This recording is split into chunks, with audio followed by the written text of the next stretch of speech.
Subscribe কৰক Assamese Knowledge চেনেলটি আৰু নোটিফিকেশনসমূহ পোনপ্ৰথমতে পাবলৈ কাষতে থকা বেল আইকনটো ক্লিক কৰি অল অপচনত সিলেক্ট কৰি ল'ব আৰু লগতে ভিডিওটো সম্পূৰ্ণকৈ উপভোগ কৰিব।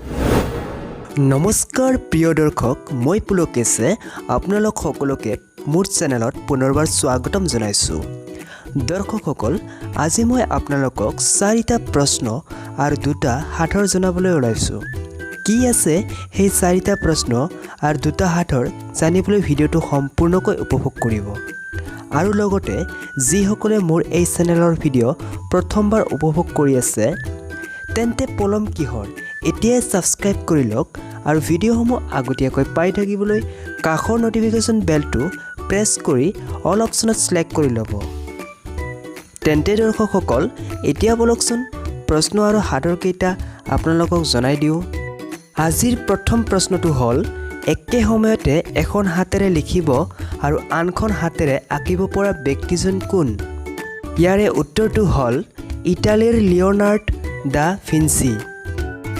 আজিৰ দ্বিতীয় প্ৰশ্নটো হ'ল, ইংৰাজীৰ সৰ্বাধিক ব্যৱহৃত শব্দবোৰ কি কি? ইয়াৰে উত্তৰটো হ'ল I, the, and, of, it, is, was, that ইত্যাদি। আজিৰ প্ৰথম হাতৰটো হ'ল, ভৰি নাই অহা যোৱা কৰে, জিভা নাই কথা ক'ব পাৰে। এই হাতৰ উত্তৰটো হ'ল চিঠি। তৃতীয় প্ৰশ্নটো হ'ল, চাৰে জাহাজে আচ্ছা গীতটি কাৰ ৰচনা?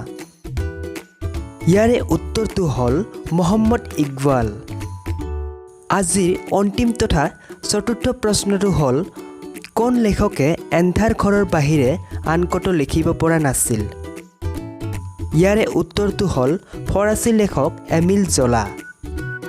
আজিৰ দ্বিতীয় তথা শেষৰ হাতৰটো হ'ল, মাৰিলে কান্দে কিন্তু কাণত ধৰিলে মনে মনে থাকে। এই হাতৰৰ উত্তৰটো হ'ল কাঁহৰ বাতি। হয় দৰ্শকসকল, কাঁহৰ বাতিত মাৰিলে কান্দি থাকে, মানে বজালে সি কান্দি থাকে। সেয়ে কোৱা হৈছে মাৰিলে কান্দে কিন্তু কাণত ধৰিলে মনে মনে থাকে, মানে তাত ধৰিলে মনে মনে থাকে। প্ৰিয় দৰ্শক, ভিডিওটো উপভোগ কৰি নিশ্চয় ভাল পালে।